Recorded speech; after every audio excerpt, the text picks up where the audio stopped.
What's going on, everyone? Welcome to a very special Friday the 13th edition of the Winged Eagle podcast. I'm up here one day early due to the TLC pay-per-view, and I have some personal plans tomorrow, so I wouldn't be up here to give my normal Saturday podcast, which works out because I think that on pay-per-view weekends, there's a really good chance I'll be up here on Fridays anyway. But this podcast is going live just 2 hours before SmackDown goes live on Fox. So unfortunately, I have to do all of this and talk about TLC prior to tonight's go-home show. And I'm sure we might get even another match or two announced for TLC. So the plans for this episode is to run through AEW and NXT for this week, touch on Raw from this past Monday, and predict the pay-per-view. And that's it. And also get into wrestling news, excuse me. But first of all, just want to say hello, and I want to make sure I can be heard and all of that good stuff. Yeah, we look good to me. All right. Nice. And hello to everybody in the chat. I see a super chat rolling in here right away, which I will get to in just a second. Good to see you in here, Austin.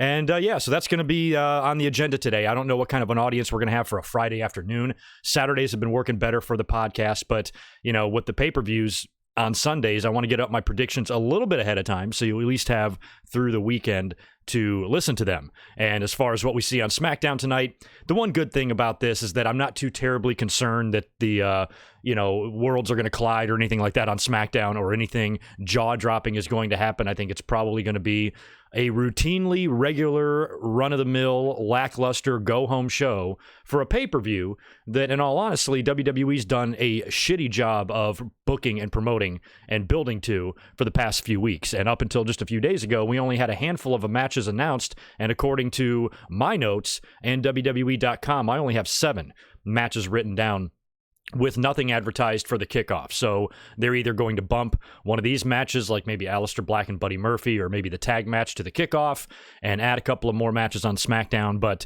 I only have 7 matches to predict, so that's what we're going to get into later, and I'll do that at the very end. But we'll touch on wrestling news first, and we'll talk about Raw, AEW, and NXT before we get into all of that. Austin Kinkle, thank you for the $5, brother. I appreciate it. Where is my mouse so I can scroll down to you? What do you think will be the match of the night on Sunday? I'm going with the women's TLC. I'm inclined to agree with you on that. We'll get into that later, but you know, even though I'm not terribly excited about the possibility and the likelihood of Becky and Charlotte being tag team champions together, there's a part of me that defends it, because that's something that they've done on the men's side for years, for decades. You always see a world champion and a top contender, or, you know, 2 rivals team up and win the tag team titles. Happens all the time. No reason to complain about Charlotte and Becky. It's the same shit we've always seen. But I don't want to see the Kabuki Warriors lose either.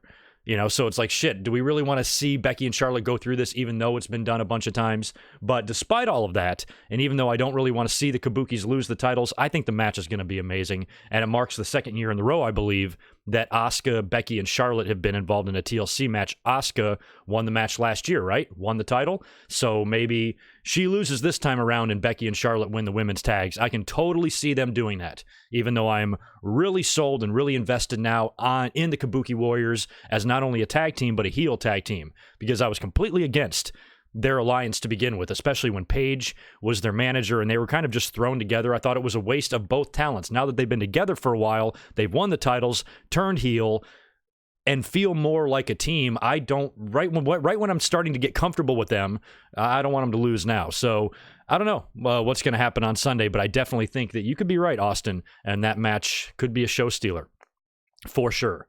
What's up, everybody else? How easy? Good to see you. Cubics and Liam. Chat site forums. What's up? Ben Espinoza. Boris. Big J. Michael. Hubicity. All right. Probably a low audience in here, I would guess, for a Friday afternoon because most people are at work or whatever the hell's going on. So hopefully the views will kick up on this through the weekend. Speaking of videos, I dropped my latest classic pay-per-view review on Wednesday. If you want to take a look at that, the link is in the upper right of the screen. I reviewed Armageddon, WWE Armageddon 2000, the big 6-person Hell in the Cell main event where Kurt Angle defended the title against all the top stars in the company. And it was a fun match to go back, or a fun pay-per-view, I should say, to go back and watch and review. And I always have a good time doing these pay-per-view reviews. So if you haven't checked that out yet, you can. And if you want to listen to it in podcast form, you can do that as well. 2 big This Day in History videos are coming to the channel in the next few days, in the next week. One on September... What month are we in? One on December 17th and one on December 22nd. So keep a lookout for those 2. And then on December 30th, like I've been mentioning in my past couple of videos, we're going to do a big year-end Q&A, sign off the year of 2019 with a bang. It's going to be a Monday night immediately following Raw. We'll review the show. We'll talk. I'll answer a ton of questions. You guys have already been sending them to me at my email at goodmicwork@gmail.com. So if you want to shoot me a question over there, feel free. In the next couple of weeks, probably a week or so out of the video, I'm going to put a social media post up everywhere. I'll put one on YouTube, I'll put one on Twitter, and I'll put one on Facebook, allowing you guys, and on Patreon, allowing you guys to ask questions for the video. So I'll pre-select a bunch of those, and then for the actual Q&A itself, not only will I be answering those, but I'll be answering questions from the chat as well. And it'll be a fun, nice hangout. And my Chris Jericho Bubbly has been shipped. Got the email yesterday. The Bubbly is on its way to my front door, so I will definitely have it in time for the 30th. So my plan was to crack open one of those and drink it on the live stream. So that's what we have coming up throughout the month of December as far as special videos go. And of course, I'll be up here weekly between now and then with my Winged Eagle podcasts and my Monday Night Raw live reviews. So that gets all the pleasantries out of the way. The first thing I want to do before we jump into the news is shout out my awesome supporters on Patreon. These are all the active patrons currently. And I want to shout out, of course, Blake Moran and Barry MK400, Brett Lukefield, welcome back, my friend, Claudio Clavadetcher, Daniel Rodriguez, Jordan Karg, Domanian Elwell Sr., John Riffle, Josiah Blevins, John Redifer, Keith Hammonds, Christian Collins, Michael Cuomo, Keith Salyers, Mr. Steve, Nathan Walker, Steve Myers, and Zach the Double Z TV. Thank you to all of you for your awesome support. You keep the ball rolling on this channel. Let's jump into wrestling news first before we briefly talk about Monday Night Raw. The only thing I'm going to mention about Monday Night Raw is Seth Rollins' heel turn. So if you want to see and listen to my more elaborate comments on Monday Night Raw that I had up on Monday night, you can click the video in the upper right of the screen there. It'll take you over to Monday's live stream where we reviewed Monday Night Raw and talked about the entire Seth Rollins situation. But I do want to mention him here in this episode as well, because I was kind of speculating and thinking in my head what his trajectory is going to be heading into WrestleMania 36. He's locked in this feud right now with Kevin Owens, and you would think that that will wrap up by the beginning of the year. I would think by the time the Royal Rumble comes and goes, Seth's going to be free and clear for a new opponent. So we'll speculate about that, and that's probably all we'll talk about in terms of Raw. But as far as wrestling news goes, we have some interesting stuff to discuss. The latest Matt Hardy Free the Delete episode just hit YouTube about 3 hours ago. And it appears that his broken persona has been completely reborn. It's been resurrected. There's been about 4 episodes, I believe this was the 5th, about him reconnecting with that past gimmick, and I don't know all the players and all the character names, but whatever the voice in the sky is, he's been listening to that and doing things that it's been telling him, including building the Lake of Reincarnation, and then he built like a new pool where he was going to be reborn or baptized or some shit. So they've been chronicling this throughout the past 4 episodes, and now he is awoken from this whatever the hell it is, and he is full-blown broken Matt again with the mannerisms and the hair and the crazy facial expressions. Whatever his little sidekick there that's in the videos with him, he transforms him into almost like a James Mitchell-looking devil-like character, and the two of them seem to be like a duo now. And this also ties into the fact, and I talked about this last week, and prior to last week, I was unaware of Matt Hardy's contract status. That news came out later on in the week, so I was speculating last week in the podcast, prior to all that news dropping, that Matt Hardy may be gearing up for one final little stint. Maybe WWE's going to give another try and take another stab at the awoken character that just was dead before it even got started in WWE, because by the time they were able to fight and get the gimmick and the negotiations with TNA or whatever, the bloom was off the rose. And then, of course, WWE-fied everything and took this hilariously fun and over gimmick and ruined it. So I was speculating that maybe they were going to try again, and this time try to do it right. Seems to be the opposite of that. Matt Hardy's contract is up in a couple of months. Him and Jeff Hardy returned at WrestleMania 33. Jeff's got another year or so left because he's been injured and had some issues, so I think WWE has tacked years onto his contract, but Matt Hardy's is up in just a couple of months. So it became clear then that probably what he's doing is not gearing up for a Woken Matt WWE run, but gearing up for life after WWE when his contract runs out in just a few weeks. And in the past couple of weeks on Monday Night Raw, he's been coming out there dressed in his 2000 Matt Hardy attire and being utilized as a complete and total jobber on Monday Night Raw, which got the fans all upset. And it didn't really bother me because I'm like, well, Matt Hardy's like 45 years old.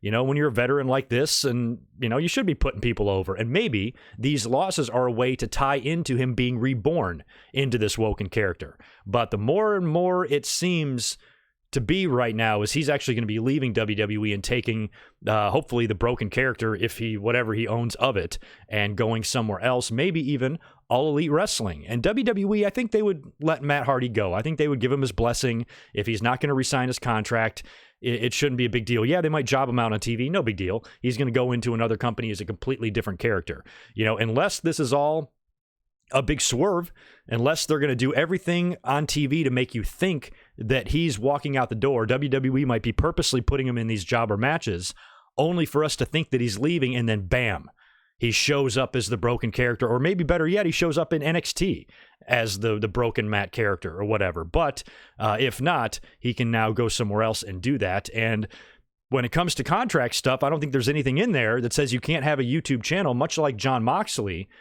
You know, I found it interesting that as soon as his contract was up, like his last night on TV, he released that video on Twitter of him like breaking out of the asylum, which told me that that's been in production for weeks, you know, for him to hire somebody to put all that together to, you know, signify, you know, him leaving WWE and venturing out into other companies. So Matt Hardy is doing the smart thing here. Matt's a smart guy. He's preparing himself because he is extremely old now, so he's not really what he used to be in the ring. So he's going to have to rely on a crazy over-the-top gimmick like this to continue to be over and continue to be relevant. And props to him for seeing the future and not just sitting around on his ass waiting for his contract to run up. He's taking steps now to where he can hit the ground running as soon as he's contractually able to.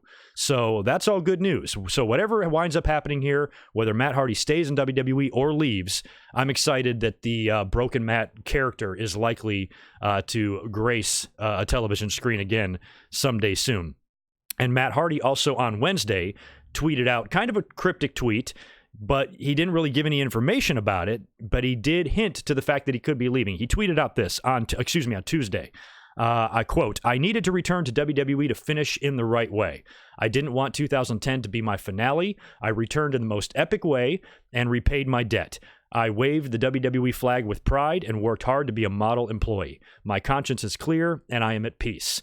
So that makes me think that now that his contract is running up, he feels like, and I can understand that, he didn't have the greatest of run. His last time in the company was right on the cusp of all of his really bad personal problems, like rock bottom, personally, for Matt Hardy.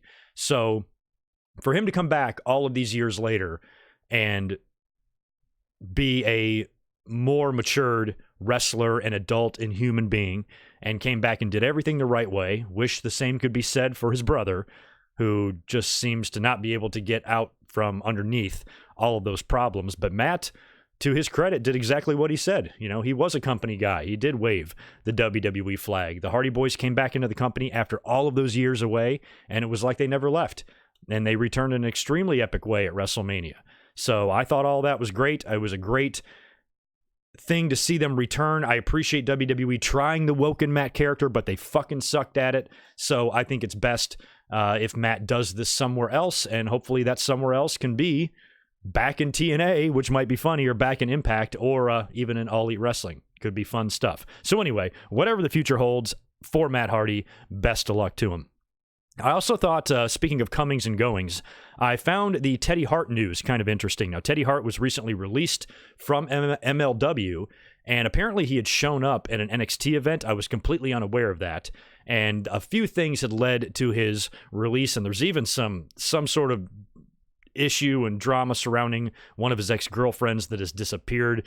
Totally just gross situation there, but Teddy Hart's gone from MLW. That's the bottom line here. And him showing up at that NXT event a couple of weeks ago did rub them the wrong way. And then immediately after he was released, he showed up on AEW, or on AEW Dark, in the crowd. A lot of fan photos of him walking around the arena. So not sure what he's doing. I don't know if he's going to wind up going to AEW, but it seems like a very Enzo type of thing to do, just to start showing up in the crowd. I know Teddy Hart has had his problems and his demons, and a lot of people don't like him and don't want to touch him in the wrestling business, but still, you're Teddy Hart with a name, and I'm sure you know enough people to where if you wanted to go to an AEW show, I'm sure they'd let you backstage, and I'm sure they do the same thing in NXT, but he's showing up in the crowd, and I don't know, it's almost like, you're taking attention away from what's going on in the ring and stuff. Kind of unprofessional, and Teddy Hart's kind of always been that way. So I don't know what the deal with him is. He's out of MLW now, and maybe this is his way of trying to go to All Elite Wrestling, which I'm sure they would at least give him a chance, and maybe a small run or contract with the company, maybe like a tryout deal or something like that. I don't know. Not sure what the latest with old Teddy is. But I'll get to these super chats here in just a second. Speaking of people comings and goings like Matt Hardy and Teddy Hart, John Morrison, who was confirmed to return to the WWE a couple of weeks ago on WWE Backstage. We had heard this rumor weeks ago, a couple of months ago now. It was reported, like not rumored, but reported that John Morrison had signed with WWE, but then after that, we never heard anything else about it. Morrison kind of stayed silent, did not deny nor verify anything, and it was just quiet. We just didn't hear anything. And then all of a sudden, out of the blue, on WWE Backstage, I think Ryan Satin broke the news that he has indeed re-signed. A lot of fans got mad about that because, why didn't they bring him back as a surprise or whatever? I understand, but it's John Morrison. It's not The Rock. It would be fun to see him like return in the Royal Rumble or whatever, but I don't think John Morrison's going to win the Royal Rumble. I like John Morrison. I've missed having him around. I think he's a great talent, but I don't see this guy coming back and being your main event of WrestleMania. I see him more, like, think about it. Like Morrison, if you can't get a guy like Aleister Black over, if you can't get this guy good spots and put this guy in decent programs and have him be a title contender for any title at all, how are you going to get someone like Morrison to do it? I'm more concerned with Morrison getting lost in the shuffle here. So as far as like people coming back and returning to the company, yeah, I get it. It's fun when they surprise us, but it doesn't always have to be like that. If John Morrison returned in the Rumble, it would be a great pop, kind of like AJ Styles, and then he'd ultimately get dumped out.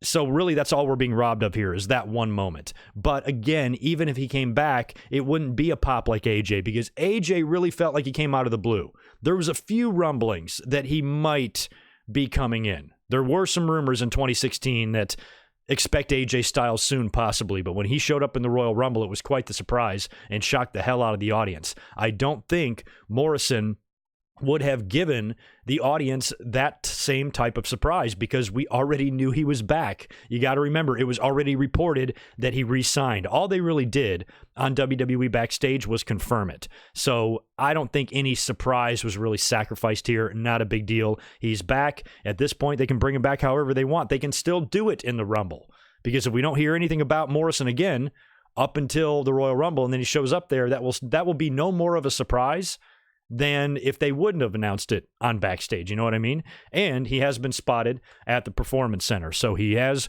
reported to WWE. He's probably in the Performance Center just learning some of the things that have changed since he's been gone for 9 years. 9 years. Is that really how long he's been gone? It doesn't seem that long ago, or maybe it was 8 years or whatever, but I guess it really was. That, and when you put that into perspective, basically, I still consider John Morrison, when he wrestled in WWE, I still consider that to be like modern times. But really, that was nearly a decade ago. The difference, the span of time that Morrison was gone from WWE until his return was the same amount of time that Hogan had when he left WWE in 93 and came back in 2002. That's crazy. Man, time flows at such a different rate depending on what age you are. When I was the age of when Hogan left WWE, that 9 years felt like 30 years. Now 9 years feels like a week and a half. It's crazy. You wait till you get old and see how fast this shit goes. Freaking crazy. Speaking of WWE Backstage, I caught a little bit of it this past week. CM Punk made his return to the show, and probably the funniest thing to come out of that was the absolutely brilliant WrestleMania booking for the Lana, Rusev, and Lashley storyline. CM Punk has given WWE on a silver platter exactly what they need to do here. And he shit on the storyline. He talked about how dumb it was. We've all been laughing about the absurdity of Lana and Lashley being arrested and every stupid thing they're doing. The divorce last week on Raw was literally impossible to watch, and the whole thing is just garbage. So I've tried to take the other stance on this and to where I want it to be bad. I want it to be the worst, most ridiculous acting you've ever seen. The dumber, the better, in my opinion, because that's the only way I can tolerate it, is to treat it like the movie The Room, where I actually watch it to be entertained instead of getting mad about how horrible the acting. And I've got a knock on the door. That might be a package. Did one of y'all do that thing where the cops come to my house? All right, let me go find out what this is about. 1 second.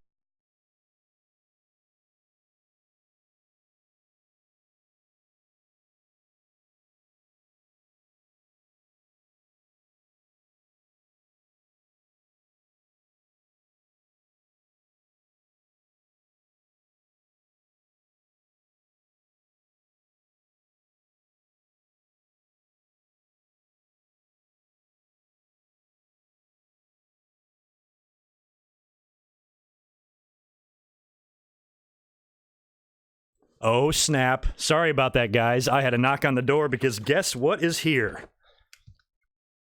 Oh, God, can you see it? KnockingPoint.com. This is the company that sells the bubbly. So we are going to do a live, on camera, on air, podcast unboxing of the bubbly. That's interesting timing. I just mentioned this at the top of the show, too. Oh, look at this. Oh, this is cool. Wow, this turned into a Winged Eagle podcast into a unboxing. Here we go. A little bit of the bubbly. That's cool. I guess it's just a pamphlet. What does this say? A libation suitable for Le Champion. And Jericho's quoted as giving his approval of this. All right, here we go. Here's the top cardboard. Oh, wow, not even any foil on top. All right. Here we go. Chris Jericho. Bubbly is here. It's here. This is going to be going in my fridge. I'm going to be drinking this on the 30th on our year-end video. I mentioned in my last video that I wanted to see, because I'm a restaurant manager and I know a lot about wine and champagnes and things like that. And I was just curious who made this, because I figured this was a wine company that's making this wine for him. Yeah, so Knocking Point. I just didn't know if there was a specific winery. So judge, I know based on the price, this is probably shit sparkling wine, because it's not champagne. It's going to be sparkling wine. So it's probably not the greatest, because you don't want to be selling $200 bottles. Nobody's going to buy that, although They're selling a $7,000 Bray Wyatt belt, so I don't know what the difference would be. All right, cool. 2 bottles of bubbly has arrived. Yes. All right, it's here. Cool. All right, sorry for that little break in the action. All right, that's out of here. We can get back. Move the bubbly over here. We can get back to business. All right, where did I leave off? I got a sneezing cat in here.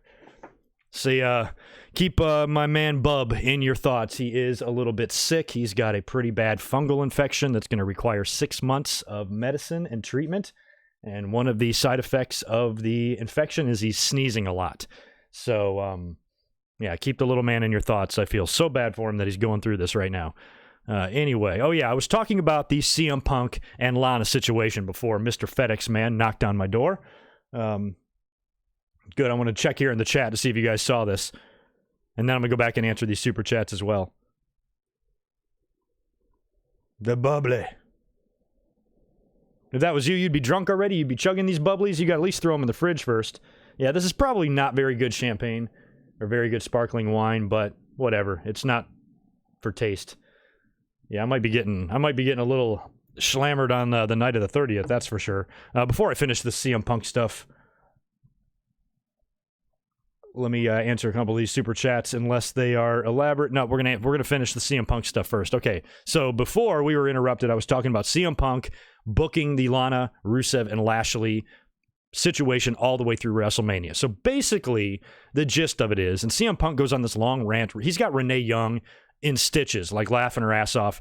So he basically talks about that Lana is so fucking awful and nobody can stand her that eventually what's going to wind up happening is Lashley is going to get burned by her. Lashley is going to realize what a mess she is, and he's going to get sick of her, and he's going to start hating her, and Lashley and Rusev will then eventually form a bromance, bonding over the fact that they both had to deal with this horrific human being as a sexual partner. So they'll bond up and become bros. Lana will then get pissed off and go find herself a new tag team to combat Rusev and Lashley. So she goes out and finds some brand new tag team to have her back, but in typical Lana fashion, she annoys them too, and the tag team also gets sick of Lana. So then you book the big tag team match for WrestleMania, Rusev and Lashley versus Lana's tag team with Lana suspended in a shark cage above the ring. And the stipulation is the loser gets Lana. How funny is that? So the loser gets the prize in that match, and CM Punk lays all of this out,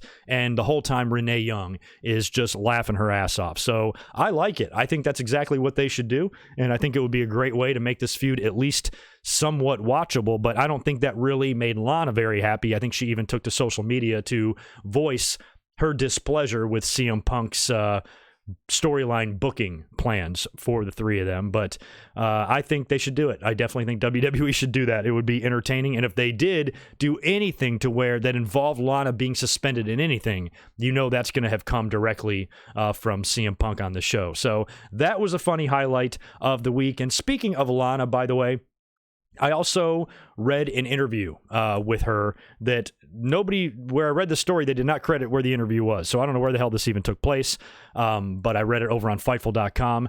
Lana was being interviewed about various things, including the storyline with Rusev and Lashley, and she mentioned that she was getting a lot of death threats, even said like the FBI had to step in and protect her.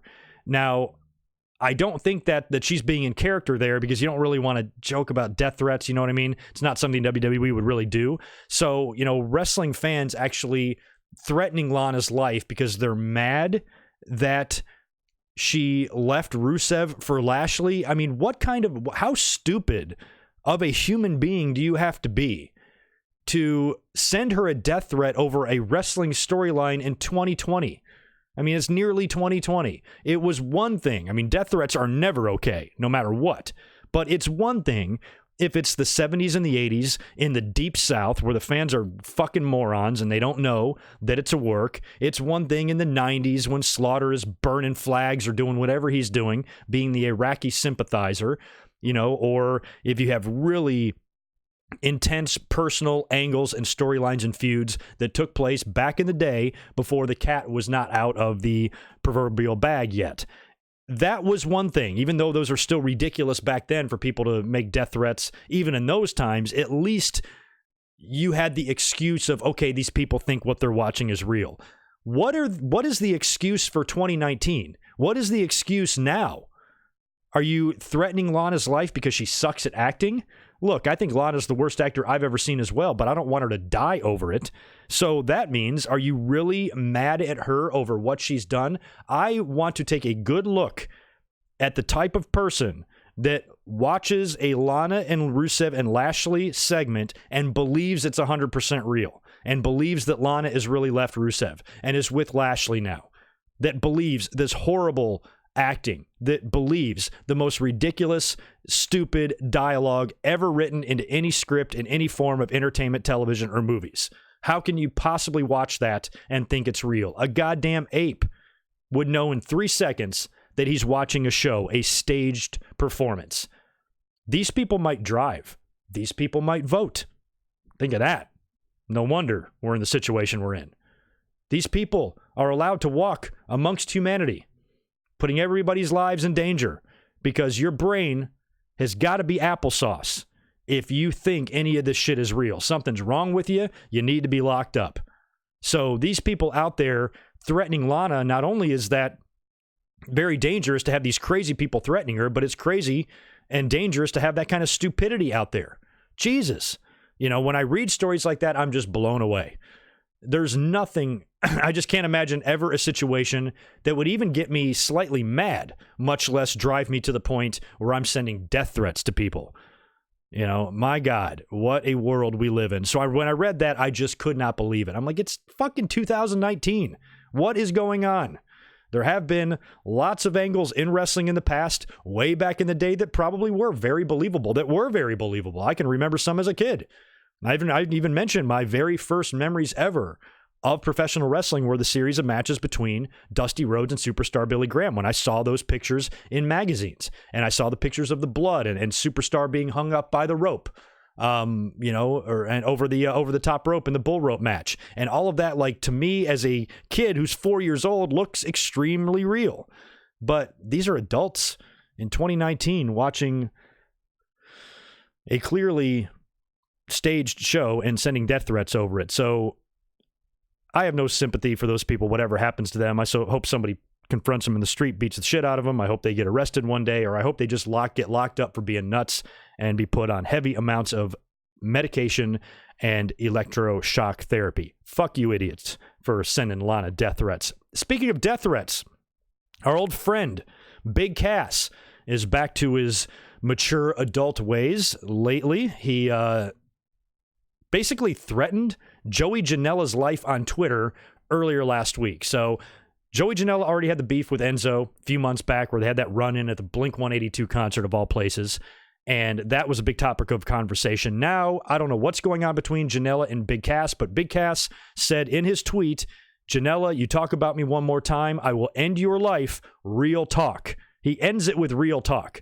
So I don't know if Janela has been mentioning him in interviews or bringing up his name here or there, and it's pissed Cass off or whatever. Even if that's the case, threatening to end someone's life, Big Cass, you big fucking moron. Jesus. And then this guy tries to cover his tracks. At least in his big, stupid fucking brain, part of it realized that probably wasn't the smartest thing to tweet. So he tries to lie, and then he tweets out right after that, "It's a work, morons." Which Janela immediately replied, "It is absolutely not a work. You're trying to cover your tracks, you big dumb idiot." And it absolutely was not a work. That was Big Cass trying to be a tough guy and trying to bully somebody on social media, and actually threatens his life. And then confirms it that it's not a work by saying real talk. So he basically tweets out and says, "I'm going to end your life, and I mean it." And then he says, "I didn't mean it." Who'd he vote for again? Anyway. My God, this guy needs to get his shit together. He's already had a ton of problems with drugs and alcohol and run-ins. Nobody will touch him, and that just goes to show how bad it is with some of these wrestlers who just can't get their shit together. When you look at Big Cass, when you look at him, how is that guy not a main eventer on a roster somewhere? Why is that guy not contending for a WWE title or a Universal title or the AEW title? Why? Because he's a fuck-up. Everything there. He has got every tool. He's got the look. He's got the size. He's got the ability. Not half bad on the mic. He is really close to a total package of what you would want in a wrestler. He's 7 feet tall, for fuck's sake. Not a bad-looking guy. Can kind of go in the ring and would probably get a lot better if he didn't have so many personal problems and was able to continue wrestling full-time and gain experience over and over. But he went crazy at that indie show where, cops had to subdue him. He even apologized for it, for being out of his mind. And he's had seizures, and he's had all sorts of just problems. And it seems like he can't get a grip, on his personal issues. So maybe he was high, fucked up, drunk, whenever he tweeted that, and then he tried to, cover his tracks instead of just coming out and saying, shouldn't have said that, my bad, whatever. And then he goes on to call all of the fans morons. The fans that called him out for threatening another man's life, we're the morons. Because it's all a work. Yeah, right, Cass. You're totally not capable of saying and doing stupid shit. Not you, Cass. You would never do that. You're straight as a grizzly's dick. You are a world champion in a major promotion. No, you're the opposite of that. You're the guy that has every tool. You're a guy that should be able to walk into any wrestling company and be signed immediately, and you're walking around out there without a job because you're a fuck up. Fuck you, Big Cass. Grow up, stop acting like a dick, and stop threatening people's lives. It's just so goddamn immature. I cannot believe this guy. He's got every opportunity to be a millionaire. This guy could be a star in the wrestling business. And I'm sure, like many, he will eventually see the light. Most people do. When they start having all these problems and they're a fucking mess, it usually goes one of two ways. It usually ends in tragedy, or they see the light, they clean their act up. And I would like to think that Cass, based on what I have seen from him on TV when he was first in WWE before all these problems hit him like a ton of bricks, he does have potential. He does have ability. So it's not too late, buddy.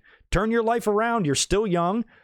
Just go to How to Not Be an Asshole class for a few months. Try to get a handle on your alcohol and your drug addiction or whatever the fuck else is wrong with you, and come back better than ever and become a star. It's not too late. But at the rate you're going and the rate you're acting, you are going to blacklist yourself.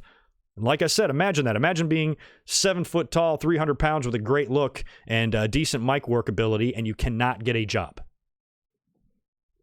It's his own fault. Fuck you too, Big Cass. You and all the Lana Death Threat fans can go piss up a rope. Also, throw in that fan that confronted Sami Zayn, blurting out a homophobic slur at him. Sami got on his face, and security escorted him out. I think that was at a show last weekend. Forgot when that was. So yeah, all sorts of kind of nasty things happening. All right. That wraps it up for the news. Let me go over here and answer a couple of these super chats. Austin Kinkle, I caught yours. Tar Brehan, good to see you in here, man. I know you sent this one over a few minutes ago. Hopefully you are still here. Thank you for the $5. Good to be here for a change. Anyone else sick of commercials during matches? Well, that's always been a thing. I mean, that's been a thing for quite some time now. That's not even recently. Commercials during matches, I feel like, have been going on. Yeah, for many years. I mean, maybe back in the 90s and stuff, not so much, but nowadays it's pretty common. And most shows now, I know Raw, SmackDown, and NXT, they all do the split screen thing. But usually commercials, what I think they do is they just take the flow out of the match sometimes. And on Monday Night Raw, you see it a lot. Sometimes you'll see 2 commercial breaks within one match.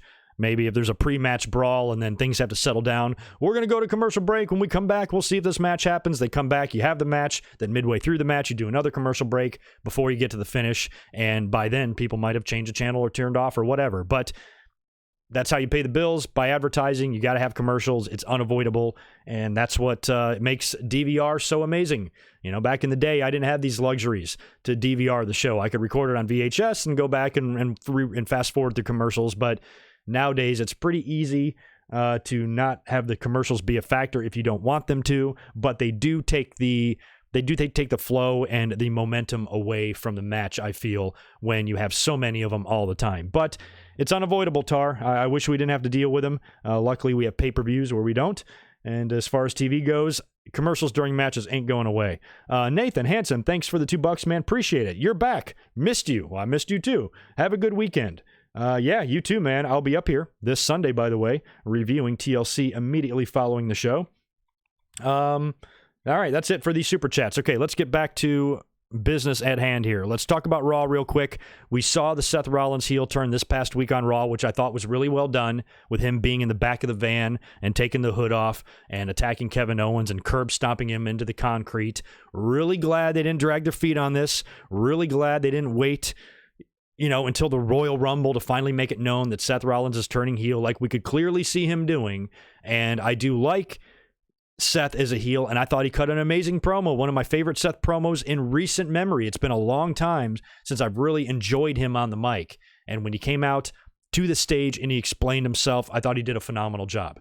And I was worried that the fans are so turned against him at this point that even a heel run might not work, because then they'll be complaining that he's not a good enough heel and he's not saying enough heelish things and shit. Well, they've put Seth in a position, based on what happened at the Survivor Series and what he said to the Raw locker room a couple of weeks ago and then tried to apologize.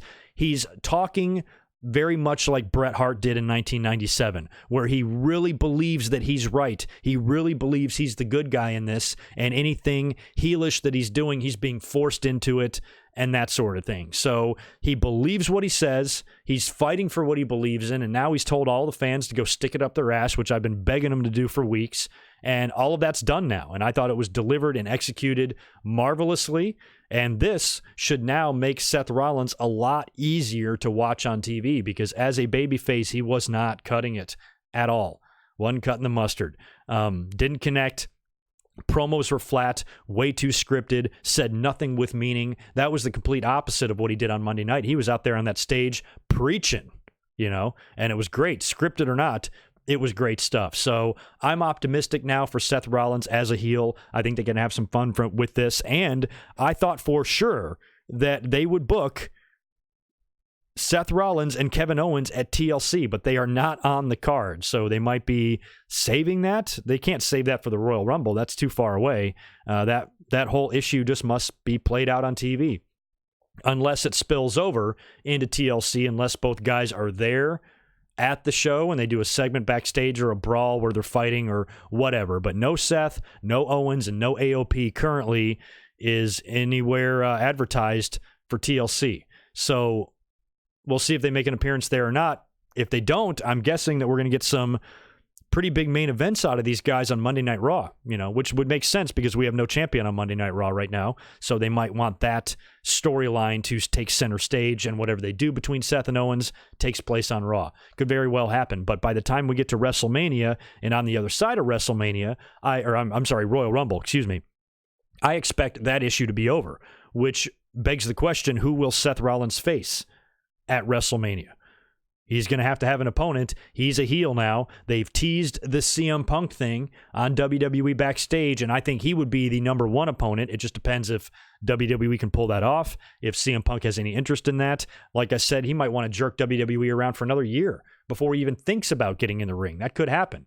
So we don't know what CM Punk is going to do right now. I feel like since he just got back, it might be a little bit too early for him to mend all of these fences, patch things up, get himself in a good relationship with Vince, Triple H, and everybody else to where he can go into a WrestleMania match. Might take a little bit more time than that, but he would be the best choice, because now think of the mic work you could do between those guys. Heel Seth Rollins on the mic, which everybody hates, and a returning CM Punk, who everybody loves, on the mic, destroying Seth Rollins in segments on Monday Night Raw might be really fun. It would remind me a lot of when The Rock came back and confronted John Cena. And every week on TV, even though John Cena held his own on the mic, even though the fans refused to admit that because there was so much Cena hate in the air back in those days, the man could do nothing right. And I was the one saying, I'm like, John Cena is no slouch on that mic.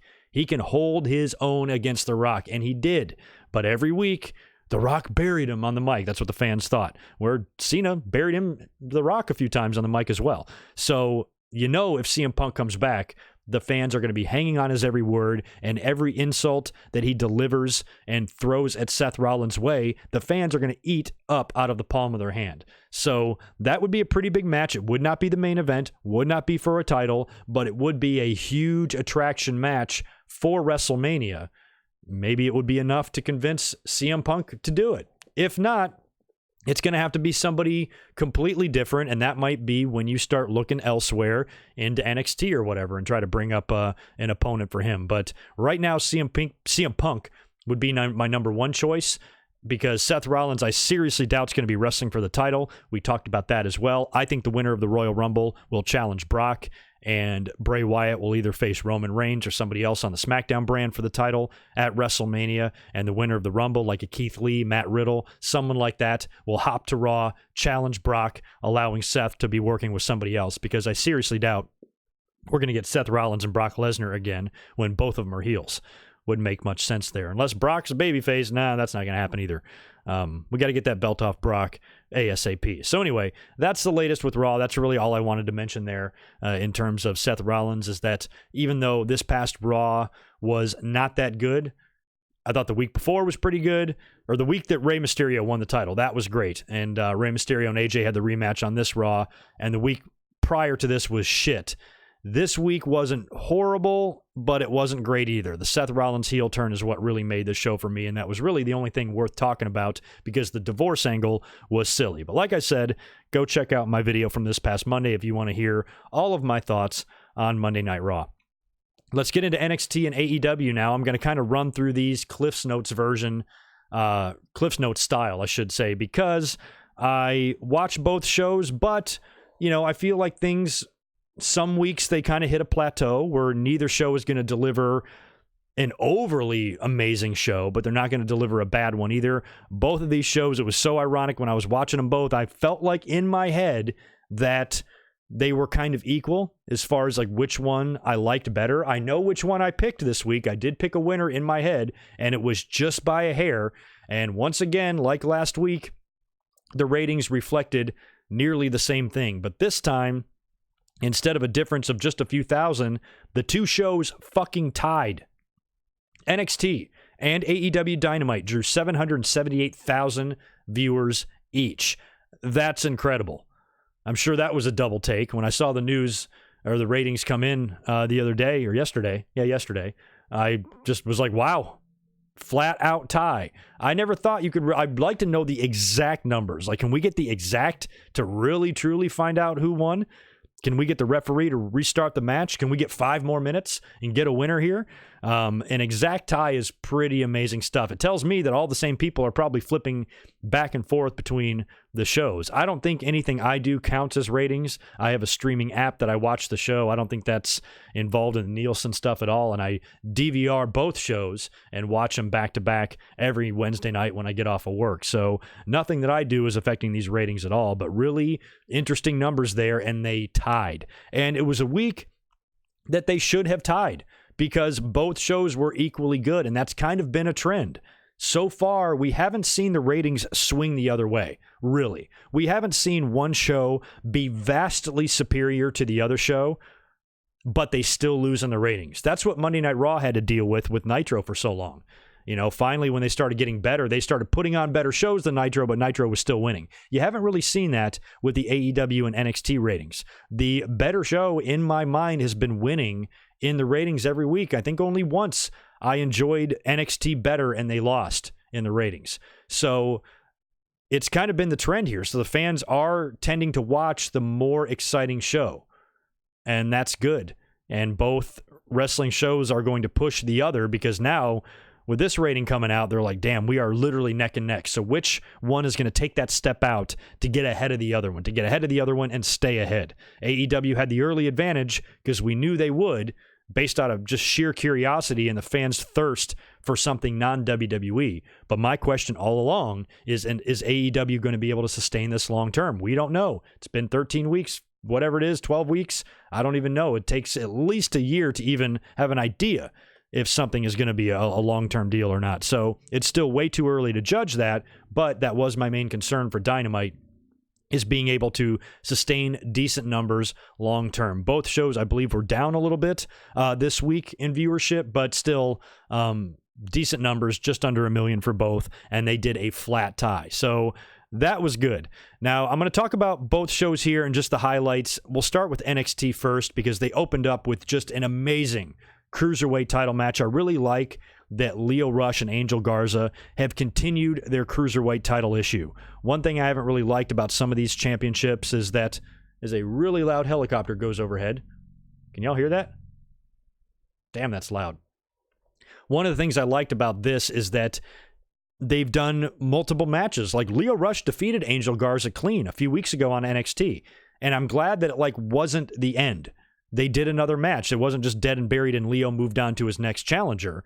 They kept the angle going. They got personal a couple of times, and it led to the rematch this past week on NXT, which opened the show. And it was a typical Garza and Rush match. Amazing stuff. Even one extra near fall in there that I wasn't even expecting until Angel Garza actually tapped out Lio Rush and became the Cruiserweight champion. So there was like half an upset, but almost I wasn't surprised based on the fact that they were doing the rematch for the title and they continued the issue after Rush had beat him. I was like, they might pass the belt here, and they did, and it was an great way to open up NXT. And what was interesting about this is right after the match, they went to commercial break. During the commercial break, Garza puts his jacket back on, gets the title, and gets on the mic, which is pretty amazing that they let this happen on live TV. I know they were during commercial break, but still, you're in the middle of a live television production here. So he gets on the mic and thanks the audience, for, helping him get to this point and blah, blah, blah, and then calls his girlfriend into the ring and thanks her and introduces her to everyone, and then pulls out a ring out of his pocket and kneels down and proposes to her right in the middle of the ring. Very cool. She said yes, thank God. Very pretty girl, too. I don't know if she is a wrestler or not. Didn't catch her name. I feel bad that I did not catch her name. But congratulations to the happy couple there. Really great moment and really great stuff. And when we returned from commercial break, they showed a replay of it. So apparently when we read the details after the fact, he didn't inform anyone that he was going to do this. He just did it, which still blows my mind that they're in the middle of live TV, and commercial or not, that he was allowed to do that. And he got it all done before they returned from commercial break. What if he got nervous or he kept talking or he forgot what he was going to say and just went on, and then they're back from commercial, might have fucked everything up. So I hope that he didn't... I hope there's no discipline on him for that. It was a cool moment. I think it created a good moment. Felt natural, a lot better than John Cena and Nikki Bella at WrestleMania. That was just so telegraphed. This was good. So congrats to the happy couple. Happy to see that stuff. It was a nice little spot on the show. Some random matches here. We had Raul Mendoza defeating Cameron Grimes with some help from Kushida, who then stole Cameron Grimes' hat and ran away. So this is 2 weeks in a row now that Grimes has lost a match after I thought they were building him up, and trying to give him a little bit of a push. Now he's dropped two kind of quick roll-up type of losses here, and he's going to continue his feud now with Kushida. Now, I don't know if it's like Jean-Pierre Lafitte stealing Bret Hart's jacket in 1995. He stole Cameron Grimes' hat and ran off. So don't know what they're going to do here. Have a match with the hat on a pole? Not sure. But whatever happens there, I'm sure Kushida is going to come out on top of that. And whatever push it appeared that Grimes is going to get or was going to get has come to a halt, because I seriously doubt he's going to defeat Kushida. I missed the entire Travis Banks and Jackson Riker match. Not a huge fan of either one of those guys, who didn't really care. They had a really great Rhea Ripley and Shayna Baszler hype package. They've got the big title match next week on December 18th, which is just going to be an amazing night of wrestling. I can't wait. So I think they've done all throughout this issue a great job of building this up. And the hype package here, really showing Rhea Ripley from her beginning all the way up until where she is now, and Baszler being on such a roll, and these two Goliaths clashing head to head. I'm ready for this match next week, and I would do the title change. I would do it. Not everything needs to be done at TakeOver. I think having a title switch on the final live NXT of the year as your final thing to close out 2019, you put that match in the main event. At least I hope they do. It might not be. It might be Balor and Cole. But if they make Ripley and Baszler the main event, you put the belt on Rhea as they close out the show and the final show of the year, and that's going to be your final image of NXT, is Rhea Ripley holding up that belt. And apparently they might not be having a show on New Year's Day either. Now, Dynamite will be live January 1st, but not NXT. NXT is going to be off for Christmas and New Year's Day. So I don't know what they're going to air in its place. I actually have no idea. So I think this would be a situation where doing a title change on TV might be better than doing it on TakeOver. Might be a little bit better doing here.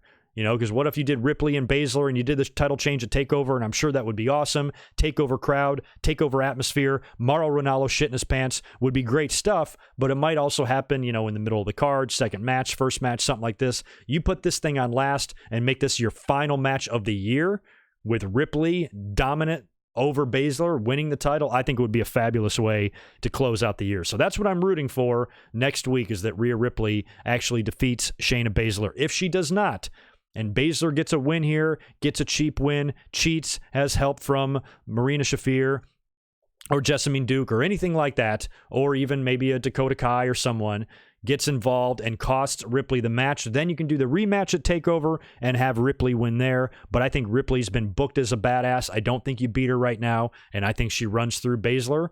And that's that. And then you do a return. You do a return in early 2020, get that feud over with and done, move Ripley on, and then send Baszler into the Royal Rumble or something and have her win it. So she can enter the main roster as a title contender right out of the gate, which not only helps her stay strong after the Ripley feud, but makes Ripley look a hell of a lot better. If this is somebody now that's going to go onto the main roster and contend for the women's title, you've essentially made two huge female stars in the process of this feud here, and I think that's great. I think they're doing everything right with this Rhea Ripley and Shayna Baszler feud, and I hope they pull the trigger next Wednesday. Shout out to Dakota Kai as well. She took on Mia Yim in kind of a grudge match here. It was a really good match because last week they had the promo and the, the hood rat comment and all of that. Dakota won the match after the two ladies put on it was a really good illustration of how good the women's division is and how much and how superior the women's division is in NXT and in WWE in general to AEW. I mean, neither one of these two women are even in the title hunt right now, and they had an excellent match with Dakota winning using the exposed turnbuckle, the little steel thing on the top there, to get the win over Mia Yim. But the action continued after the match. They brawled all the way into the production area, and they stood up on a platform or whatever, and the plan, I believe, was for Mia Yim to belly to back suplex Dakota Kai through two tables that were set up side by side. They weren't stacked. They were next to each other on the floor. However, they undershot it a little bit, and when she tossed Dakota Kai off, she went through one table, but the back of her head clipped the edge of the second table, and it looked bad. You knew right away, and you could see blood on her hand. You could see blood on the floor, and that was a nasty bump. I hope she's all right. She tweeted out that she received 8 staples in her head to close up that wound, and I hope, and I guess, that she did not suffer a concussion there, which is great news. She's probably back on the road and probably back in the ring fighting. So Dakota Kai's a tough chick, and that was a nasty-looking bump. Take it easy, NXT. Let's not be killing each other out there. And it's a shame that bump didn't go better, but either way, it served its purpose. It gave Mia Yim her revenge. Whether the bump went proper or not, it was going to be nasty either way, and Mia Yim got some revenge on Dakota Kai. So all in all, really good segment and good match between those two. I paid very little attention to Breezango defeating the Singh brothers. Yuck. Bianca Belair won a relative squash over Kaden Carter. Pretty much an enhancement match for her. She's super over, super athletic, super talented. Really like her look. Really like what she can do. And she's kind of been floundering ever since she has had NXT title shots come and go. She's gone from heel to babyface to being on the heel team at War Games. Now I don't know what the hell she is, so the jury's out on her, but it was a good showcase for her and reminded me of why I like Bianca Belair so much. And finally, in the main event, we had the triple threat match between Finn Balor, Tommaso Ciampa, and Keith Lee. Winner faces Adam Cole next week for the title. Last week, I predicted Tommaso Ciampa to win. I thought they would save Finn Balor for maybe TakeOver and have him get the title shot in January on Royal Rumble weekend. And Ciampa, since he's not Ciampa, I almost feel like he's losing a little bit of steam as well. So I think he'd be a great guy to win the match here, go into the match with Adam Cole next week and lose. Just a really good takeover quality match for NXT on television and have Adam Cole successfully retain the title. And I thought he could do that, and that would make the most sense, and Keith Lee can be moved on to the main roster. There's been a lot of talk about Keith Lee winning the Royal Rumble, and you can give Balor the title shot on the same weekend. That's the direction I thought they would go. But instead, we had Finn Balor winning this match. Finn Balor won by pinning Keith Lee. Keith Lee hits the Spirit Bomb on Ciampa, and immediately after the move, he eats a coup de grace from Finn Balor, who hops on top of him and pins him, and Finn Balor wins your match and is your new number one contender. He gets the match with Adam Cole next week, which, even though I predicted this wrong, I am not complaining about. Balor and Cole, hell yeah. I'll take 2 helpings of that if it will be all right, sir. That's going to be a great match. Balor has been undefeated since he's returned to NXT. I fully expected him to be on the path to the title or title contention. But now with him getting this title match so early, I said last week that I'm never really a fan of when a champion just has to defend the title against just a winner of a match instead of like booking a long-term program and have it, culminate into a title change. I never really like to see random number one contenders made 7 days prior win titles. So even though I like Finn Balor back and it's really hard for me to envision him losing in NXT right now, I don't know if I'm necessarily ready for him to win the NXT title. I kind of want to see Adam Cole keep rolling. And with all of the backup he has with Undisputed Era, with Balor kicking everybody, and he has no friends either. He's been turning on everybody. Even when Adam Cole thought they were on the same page a week ago, Balor Pele kicked him right in the face. So he's been doing that to a lot of people. Johnny Gargano's been on the shelf as well.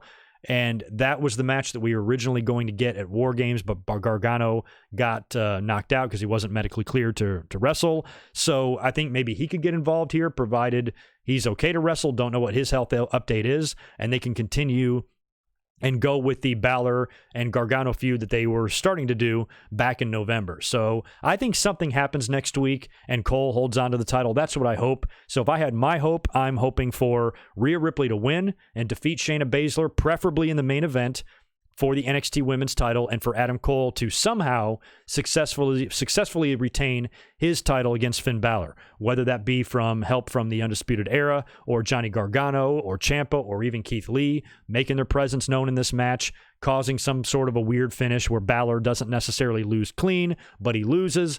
I'd be fine with that and save a Finn Balor title win for either Royal Rumble weekend or TakeOver Tampa, whatever that show will be called. So that's what I would do as it relates to the 2 title matches next week. What do you guys think? Would you put the belt on Rhea and have Adam Cole retain, or would you flip that, or would you have them both retain, or would you have them both drop? I think having them both drop is a bit excessive, and you don't need that. But one for sure, especially on your last live show of the year. I can't stress that enough. It almost has like a pay-per-view vibe for it, for this night, because AEW and NXT both have big shows planned with title matches taking place next Wednesday. So it's going to be a fun night of wrestling, man. I'm ready. But NXT, despite some of the flat matches I didn't care about Breezango and the Singh brothers, didn't care about Travis Banks and Jackson Ryder, or Riker, didn't really care much about Belair and Caden Cross either. Those are all throwaways. But I loved the opening cruiserweight match, loved the proposal, loved Dakota Kai and Mia Yim, and I loved the main event. So all of that, to me, provided an excellent show for NXT. And in my mind, it was going to be tough for AEW. Just burped right there. For AEW to defeat them. Now, AEW, like we said, drew the exact same rating as NXT, 778,000 viewers for this week, which is just crazy. A lot of good stuff on this show here as well. Now, Jon Moxley opened up the show, defeated Alex Reynolds in 10 seconds. So Moxley hits the ring first, wins basically in a complete opposite match of what NXT opened with a long, fun cruiserweight title match. Here, Moxley ends this guy in 10 seconds. The Inner Circle shows up. Jericho gets in the ring, gets on the mic, and wants to talk to Moxley man to man. And he's asking Moxley to give him some of his time and let him talk here. He talks and touches on their history in WWE, how far back the relationship goes, and gives him a t-shirt and tries to recruit him into the Inner Circle. Join us, think about how strong we can be, this and that, which is just obviously Jericho trying to put off and thwart Jon Moxley's inevitable title match that he's going to get, because that's going to be your next feud here, Jericho and Moxley. So obviously this is done to try to avoid having to defend the title against Moxley, and he's also giving Moxley like 2 weeks to decide, or to give his decision on whether or not he's going to join the Inner Circle, which I think that is dumb. Moxley, we know, is not going to do it. What's he going to say? Oh yeah, that sounds pretty good. I'll take that. I'll be your lackey. I'll be your stooge. I'll be your subordinate here, and you don't even have to wrestle me for the title now. But if he says no, he gets a continuous feud with him and likely beat him for the title. So I think we all know what Moxley is ultimately going to decide here. So the segment was good, but it's, for Jericho to tell Moxley to think about it, we know what the answer is going to be. He should have just gave him the paradigm shift right there, right in the ring, and that would have been Moxley's answer. But still, good promo, always fun to see Jericho, and the two of them had a fun little interaction there. It was all Jericho talking, but Moxley kind of standing there and staring through him. They've done a really good job of making Moxley feel like a really important main event guy, too. Arguably the two most important guys in the company now, with the lower tier being your Codys, your Adam Page, and your Omegas and shit like that. So these two guys are taking center stage right now, and I think the feud is going to be good when they finally get to that.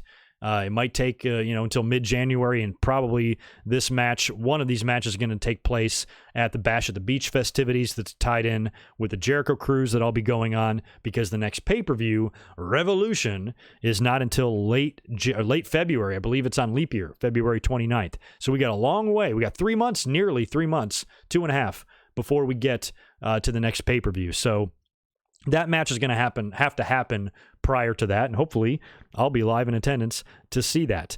Cody was in tag team action, teaming up with QT Marshall to take on the Butcher and the Blade. And the Butcher and the Blade here got a big victory, pinning the weaker Marshall for the finish there. After the match, Cody's on the outside of the ring, kind of selling the loss, sitting on the floor, leaned up against the railing, and Darby Allin power walks to the ring, bumps in to, I think, the Blade. I don't know which one the Blade and the Butcher are. Blade, I think, is the smaller run.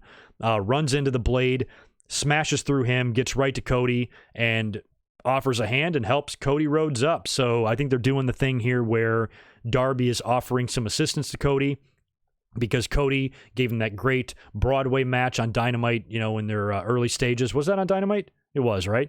So Darby now, I think there's a mutual respect there, and Darby might start turning up to help Cody out in his feud with MJF or with whoever he's wrestling. Speaking of MJF, cuts a promo, really good promo, also really long.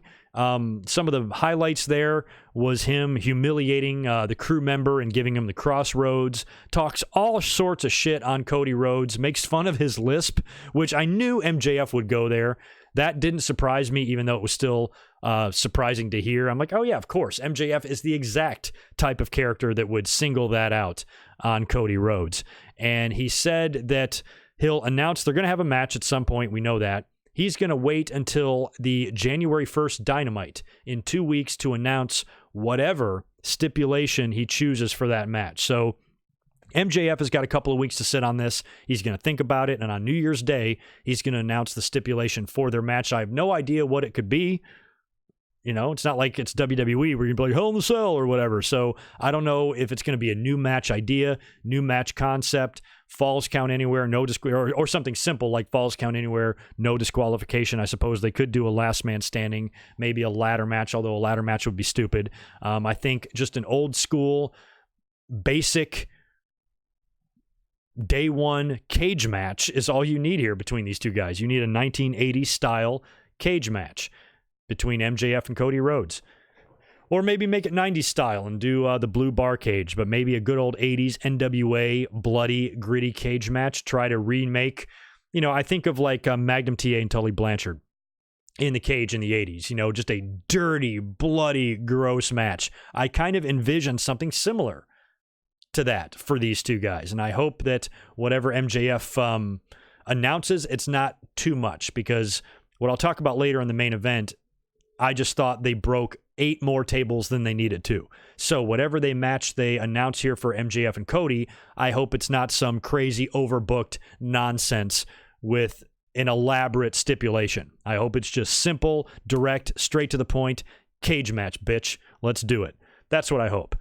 We had Big Swole making her AEW debut, defeating Emi Sakura. I saw this match getting a lot of flack online on Twitter during Wednesday when I was at work. So when I watched the match, I did not see what the problem was at all. I thought it was a good debut for Big Swole, and I thought it was a good women's match overall. I didn't see really any problem with it whatsoever. So I didn't understand what the critiques really were. I thought the match was fine and not a big deal to me. The next match, though, was a little bit interesting and a little bit weird. Kenny Omega and Adam Page teamed up to take on Shawn Spears and Kip Sabian.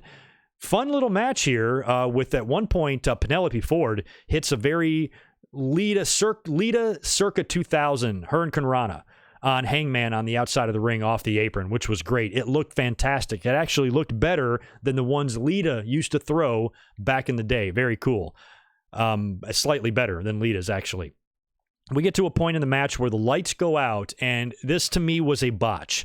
The lights go out, they come back on, and you see the camera on an extreme wide shot of the ramp. All the way up on the top of the ramp, you see what turns out to be Tully Blanchard tied to a chair with his hands behind his back, and he's wearing Joey Janela's sunglasses over his face. But the problem is, the minute the lights come up and you see the wide shot of the stage, you can't tell who's up there. You have no idea who it is because it's so far away, and Jim Ross immediately blurts out, Tully Blanchard. Like he could tell that from there. So I thought that was bad. I actually thought they should have waited and let the camera zoom in on him and maybe Janela take the glasses off of his face, and then they're like, holy shit, it's Tully Blanchard. And then you go straight to a camera shot of Shawn Spears' face where he gets mad and runs out of the ring. So I thought they fucked that up.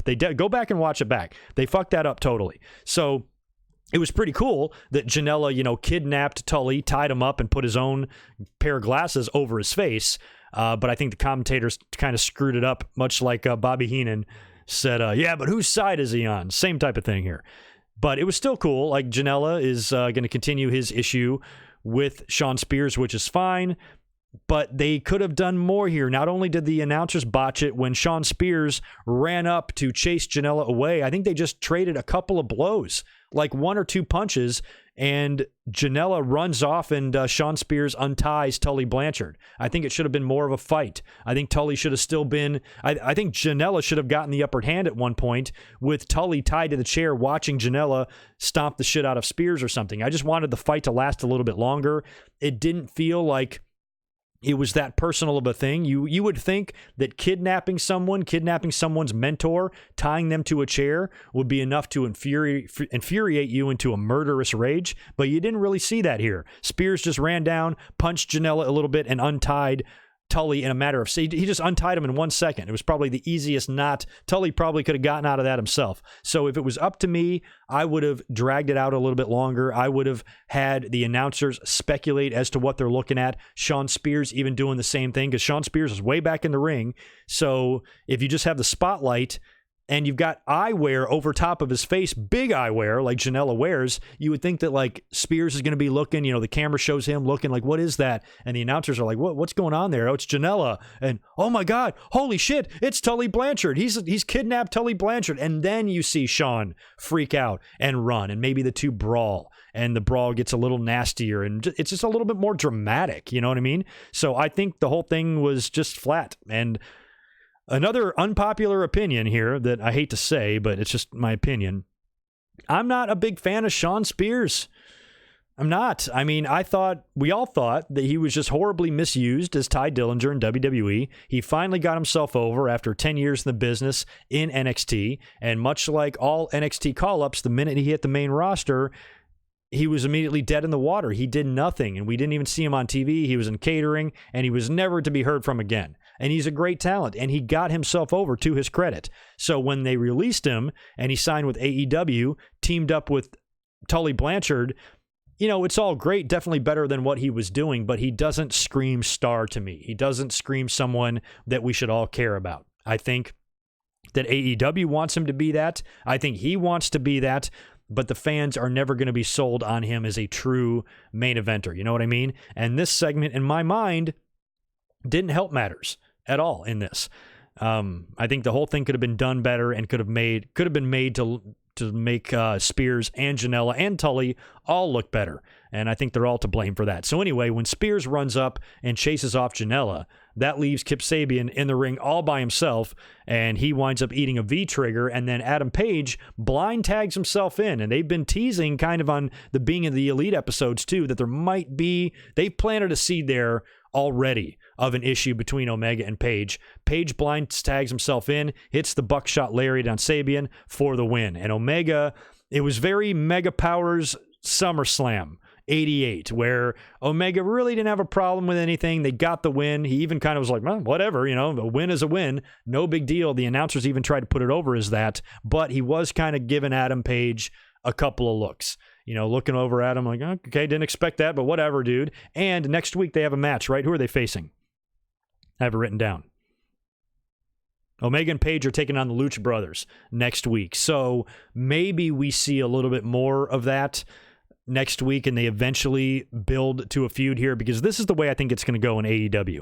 I think Jericho will eventually pass that belt to Moxley, whether it's at the Cruise or the Bash at the Beach festivities, or if they wait until February, which could make a lot of sense, because Jericho himself just recently went on record saying that he knows creatively what he's doing up until February, which probably means the Revolution pay-per-view. So if he knows what he's doing up until that point, that stands to reason that he might be dropping the belt in February to Jon Moxley. And Jon Moxley, you have to remember, had that big, crazy, brutal, bloody brawl and feud with Kenny Omega that he came out on top of. And Omega, when he came into the company, he hasn't been that superstar. He hasn't been that top guy, that centerpiece of the company like we thought he was originally going to be. He was kind of on a losing streak there. They've shown him going through some frustrations. Jericho and Moxley and guys like that have been having all the limelight. And now Omega seems like he's really on the cusp of some sort of a feud here with Adam Page. One of these guys is going to turn, probably Page, and they're going to be busy for the next few months. So if you have Moxley take the belt from Jericho and run with it for a while, then you get all the way. I know we're looking way ahead, but let's say like next summer, like this coming summer, you've got another all-out show or something, I'm sure, that can be done. A lot of shows coming up in the summertime, and you have Moxley run with the title from like February up until somewhere in the summer, and then Omega, who has then been having a feud with Adam Page through all this time, maybe somebody else, and he's free and clear. You do the match, Omega, Moxley. Omega has all of his momentum back now. He's been winning matches. He's on a roll. He gets his win. Not only does he get his win back over Moxley, but he wins the title at the same time. And that's a hell of a lineage right there for that title to start with. With Jericho, the most well-known guy in the company, passing the belt to the second most well-known guy in the company, passing the belt to the third most well-known guy in the company. And then eventually you can get to Cody Rhodes as well. So that's the order of belt passing, I think, that we're going to see. I originally thought months ago it would be Omega beating Jericho for the title, but now I think it's going to be Moxley, and Omega will wind up beating him, getting his victory back. But I'd also like to see not only Cody, but maybe Hangman Page. I know we got that initial title shot. I'm not totally sold on him as a main eventer, but I do like him, and I'd be fine with him holding the belt at one point. And even maybe a name above him would be Pac. Would love to see him be world champion as well, since WWE never had him do anything outside of the cruiserweight division on the main roster. So I think that's what I would do as it relates to the AEW title. Spaz Phoenix, good to see you in here, man. I'm going to answer that super chat in 1 second. Let me finish up my thoughts here on Dynamite and get into who I think won this week. We also had Luchasaurus defeating Sammy Guevara in a match. Now, Jake Hager and Jericho crashed the announce desk, very much like the NWO used to. They ran off Excalibur and Tony Schiavone, and Jericho sat in for commentary during most of this match. Not a surprise, Luchasaurus getting the win here immediately following the match. Jericho. Oh, that's a good way to call it. I was going to say Jake Hager and Jericho. Let's put them together and call them Jericho. They could be a good tag team one day. Jericho attacks, jumps in the ring, attacks Luchasaurus. Marco Stunt and Jungle Boy then enter the fray, and they do a spot where Jungle Boy gets Jericho in a pinning predicament, and Marco Stunt hits the 1, 2, 3 and counts the 1, 2, 3. So an unofficial 3 count on Jericho by Jungle Boy. They have a non-title match next week. I mentioned last week that I initially thought this was a title match, and I thought that Jungle Boy might actually win the title. I'm completely changing my prediction on this now because there's a stip in this match next week between Jericho and Jungle Boy that it's a 10-minute time limit. During their promo last week, Jericho even said, "You can never last 10 minutes with me." They've done the 10-minute matches before. We've seen this throughout history a lot in wrestling, where there's a guy that basically all he has to do is last the 10 minutes, and technically he's the winner.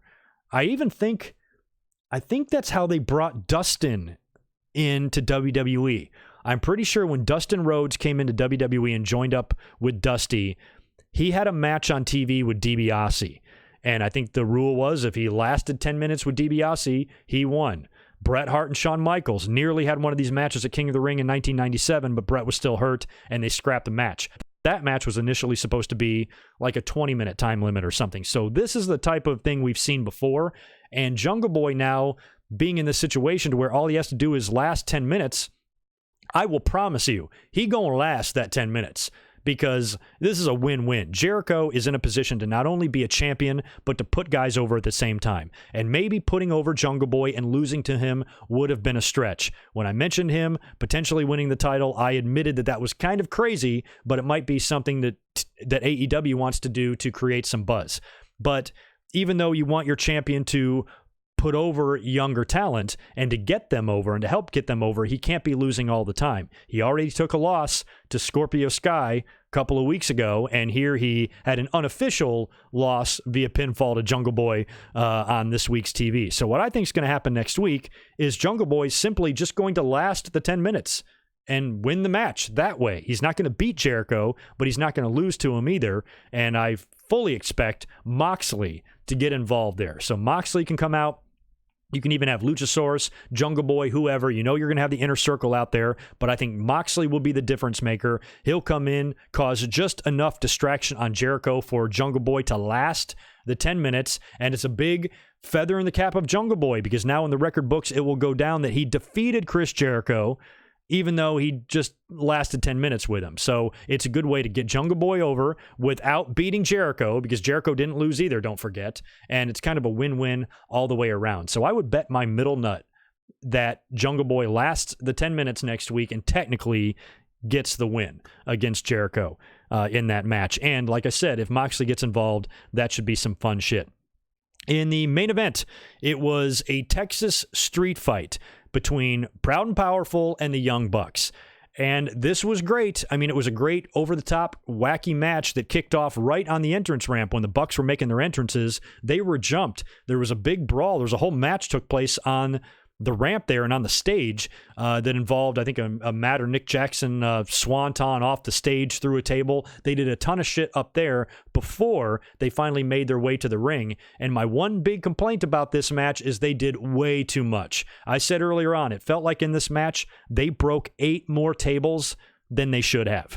They, and here's the thing, for people that, is like I said, you guys know me. I don't have a dog in this fight. I don't care which show. I don't have a favorite in the war. I don't root for AEW more than NXT and vice versa. Do not give a fuck at all. You guys know that. I say that every week. But my question to the people that have the blind faith, that refuse to criticize anything, this brand loyalty that I think is just so silly. The people that think that AEW can do no wrong in their mind. How can you possibly justify a match like this that is just so over the top? You're diminishing these days it's already been diminished, but you're really diminishing the importance of a broken table when guys are flying through 8 of these things. It's the same thing of like kicking out of 5 finishers. A table spot isn't going to mean anything anymore if you see 26 of them in the same match. Look on the other side of that coin on AEW, or on NXT, excuse me. They had 1 table bump. 1. And I think their 1 table bump was 10 times more important than the 20 table bumps that we saw on AEW. Dakota Kai, even though it was a botch and she cracked her head open, had it gone correctly or not, it was an important bump. It was Mia Yim getting that revenge on Dakota Kai for what she's been doing lately and her heel turn and all of that. And it was just a very big, important spot that meant something. And then you look at this main event of Dynamite, and guys are just going through. I couldn't even keep track of it. Every time you turned around, bam, through another table, bam, through another table. They don't need to be breaking this many tables. It's fucking crazy. Now, I understand it's a Texas street fight. I understand anything goes.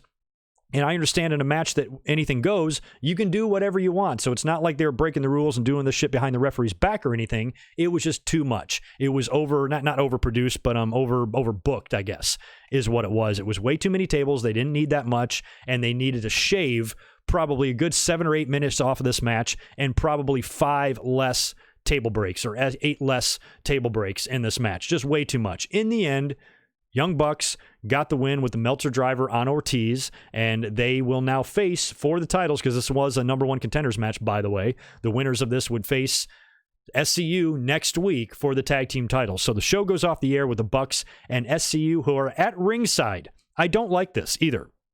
I don't like that they're doing this with the women, and I don't like that they're doing guys in the locker room sitting at ringside like they're fans. Sitting at ringside like they haven't been in the back all day.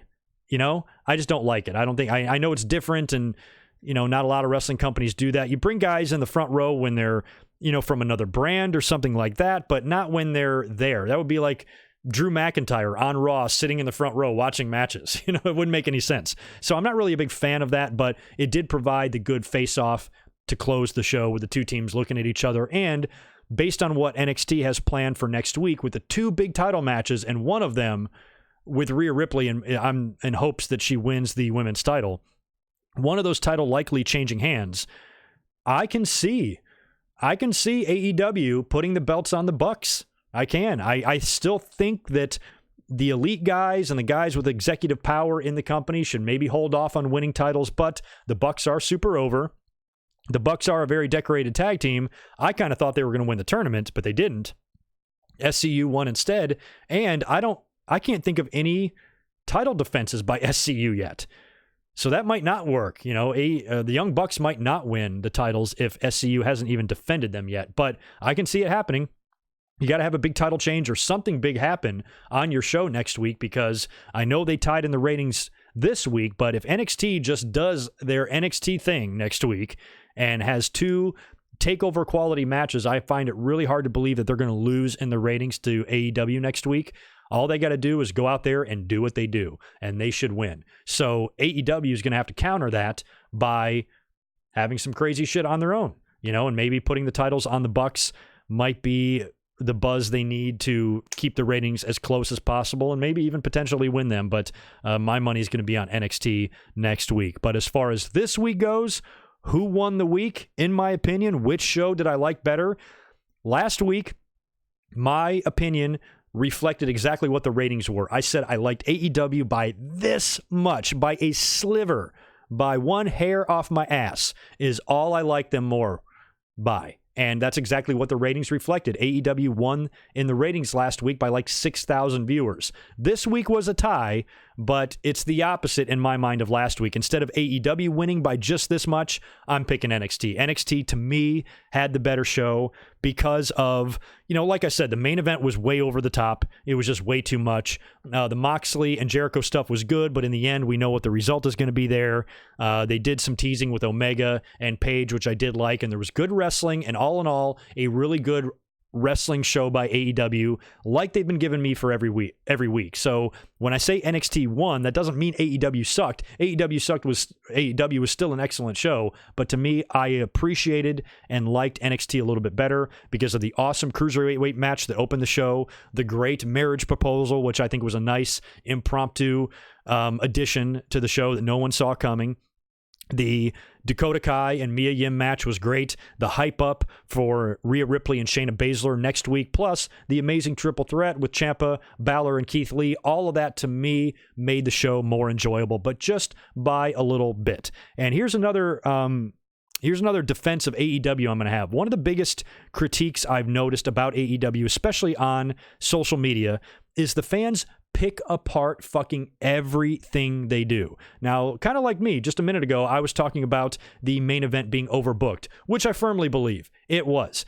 But most of the criticizing that I've seen from fans that just refuse to accept AEW as anything important, they're basically criticizing AEW for doing professional wrestling type things on a professional wrestling show.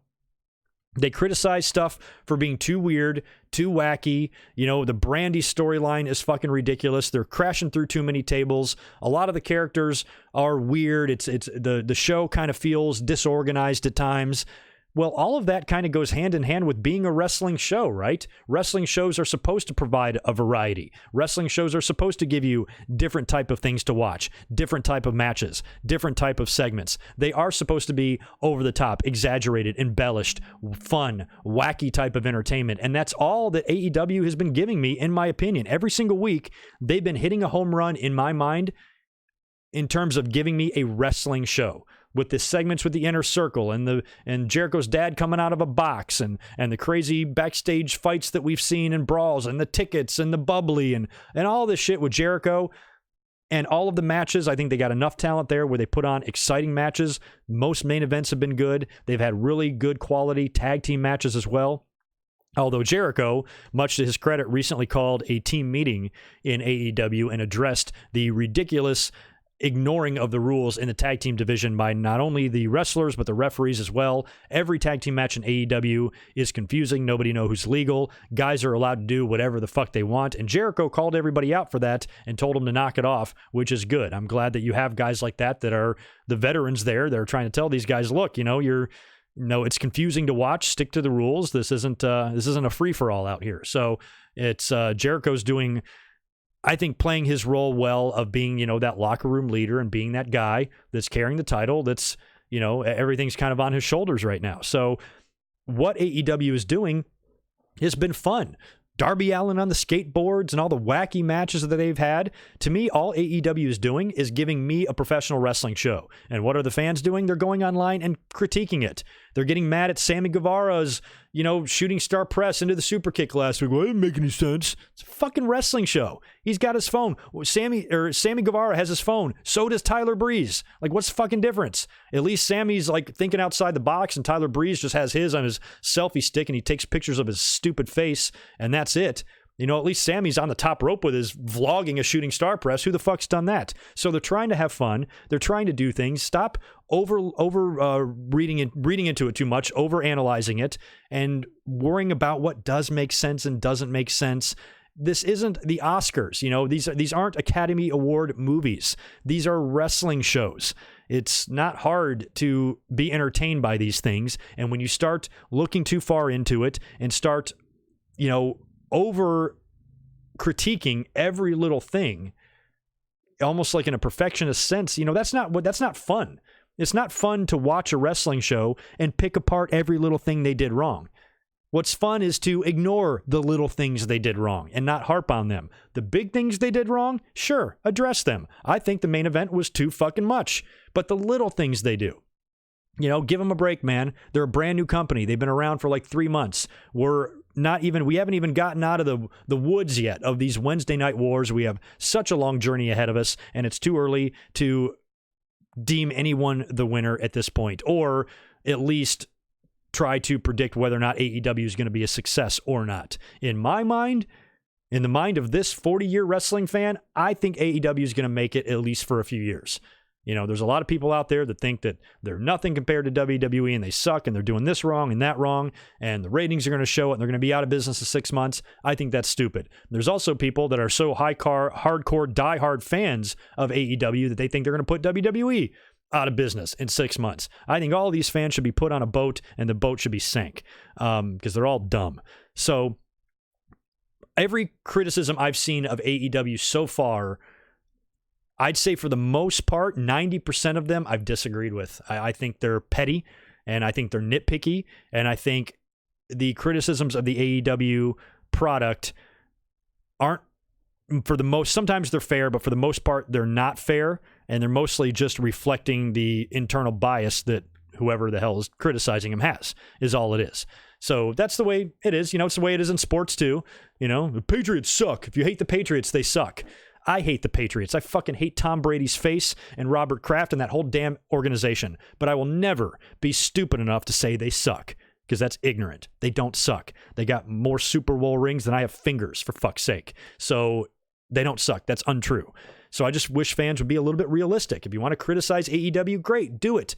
But don't nitpick them. You know, just when some of the shit we see on Raw and SmackDown, I will take this AEW Wednesday Night Dynamite shit every day, any day, over the divorce angle or anything other stupid things they're doing on Raw or SmackDown.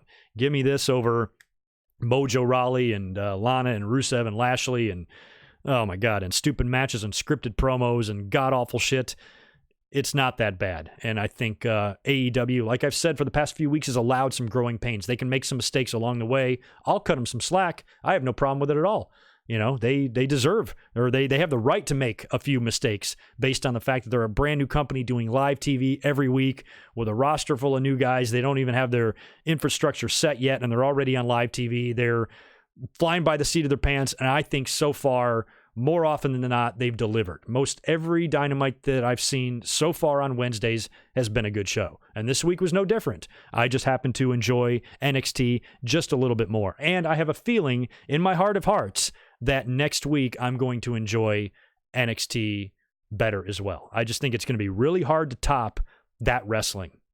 It's going to be really hard to top an Adam Cole and Finn Balor match, and it's going to be really hard to top a Baszler and Ripley match, especially if you do a title change, especially if you do it in the main event, especially if you close out the year with Ripley celebrating in dominant fashion. I think that can be all great shit, and it's going to might spell trouble for AEW, at least in the ratings for next week. You guys are probably about to watch SmackDown in 23 minutes. That show goes on the air. So let me predict TLC real quick before I get out of here, because I've been talking for a long time. Let me go back up here before we do that, answer a couple of super chats, and then I'm going to quickly predict TLC, and then I'm going to get out of here right as SmackDown Live hits the airwaves.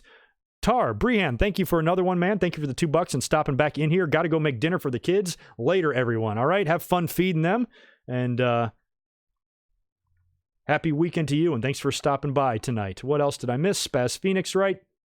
Thank you, dude, for the $7. You are awesome. Greg's the man, guys. Let's show him some love. Yes, please show me some love, because there's 150 of you watching right now, and my likes are a pile of dog crap. Will you do me a big favor and please hit the thumbs up for me and try to get me up to some decent likes for this video? Likes really help the channel, believe it or not. You know, I'd like to get, like 300, 400 a video. That would be super nice. I used to back in the day, but likes really help, just the videos being featured more on YouTube. So the more likes and the more engagement, the better. So please hook me up with that. I'd really appreciate it. Cheap plug time for Spaz with his weekly Spaz Phoenix podcast, now available on iHeartRadio. Cool. You're up on there with me, buddy. That's good to hear. Go check him out. I'm sure he's got a lot of things to say for TLC this weekend. Thank you, Austin. Appreciate that. Anyway, all right, let's go ahead and predict TLC here before I get out of here. I don't really have to leave. I just want to be done before SmackDown goes on the air. I got to work in about an hour and a half, so I've got some time to kill. But you guys need to be watching some SmackDowns. So after SmackDown tonight, that might render some of these predictions incorrect. I might want to change some of these predictions based on what we see tonight, but I doubt it. I'm going to pretty much stick to my guns here. The only thing that sucks is that I'm pretty sure we're going to get another match or two announced. I only have 7, so we might get another one announced tonight on SmackDown, and we might even get one more final one announced over the weekend. I don't know. So I would think we might get 2 more matches, with 1, possibly even 2 being on the kickoff, and then 7 main card matches. That's my guess. Let's start at the very bottom. I didn't have time to think about this, so I need help. That's why I want to open with this match so I can start reading the chat here. Who do you guys think is going to answer the open challenge that's going to be issued by the Viking Raiders at TLC? This could be a really big deal, or this could be nothing. So the Viking Raiders are going to challenge any team in the WWE for the titles at TLC.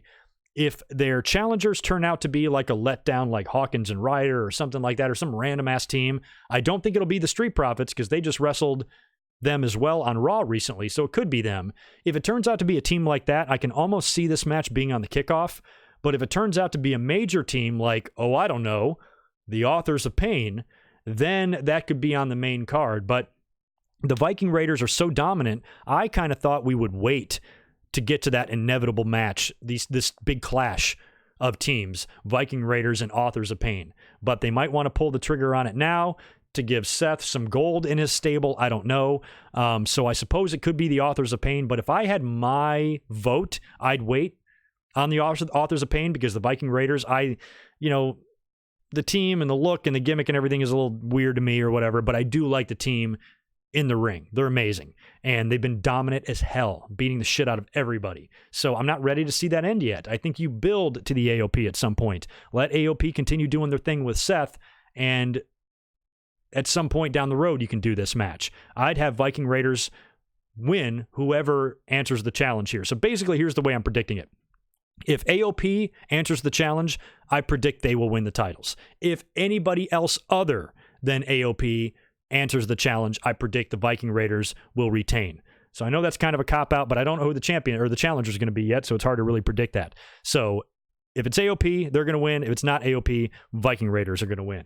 Could be, the Usos, there you go. That's a good one. Thank you, DA30. The Usos is an excellent choice. That would be fun as hell.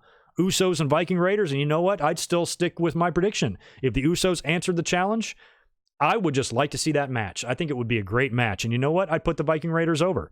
You're not going to bring these two DWI fuckfaces back and give them the belts right away. And they should come in and lose and give the Viking Raiders a huge win over a big team.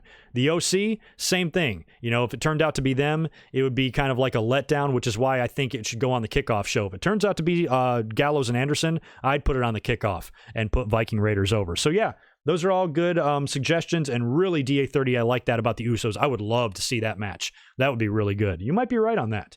You might be right on the Usos. If it turns out to be the Usos, I'm picking the Viking Raiders for sure. Aleister Black is taking on Buddy Murphy. I was really happy that they put this match on the pay-per-view instead of just doing this on Raw one week, which is what I thought they were going to do. I am a little worried about them sticking this on the kickoff. It's not advertised for the kickoff, at least I don't think. So I hope they don't move it to that. I hope this is a main card match. This would be a great opener. This or the Viking Raiders actually would be a great opener. Either way, if the Viking Raiders, it turned out to be the Usos challenging them, that would be a great way to kick off the pay-per-view with a fantastic tag team match. And if it's not, you could do Murphy and Black too. But this is a no-brainer. Aleister Black is going to win all the way here. Rusev taking on Bobby Lashley in a tables match. Based on what we've seen in this feud, and there's so much going on with it, with the divorce and the adultery and infidelity and the restraining order and the personal protection and the arrests, I can't see it ending here. And if Rusev wins, I feel like it would end. If Rusev beats the shit out of Lashley, gets his revenge, and just wins the match, where do you really go? I almost think like, okay, then Lashley and Lana just go on with each other, and then Rusev has his revenge, and he's on his own now. I feel like, based on how much time they're giving this storyline on television, that it's going to last a little bit longer. So I think Lashley needs to win.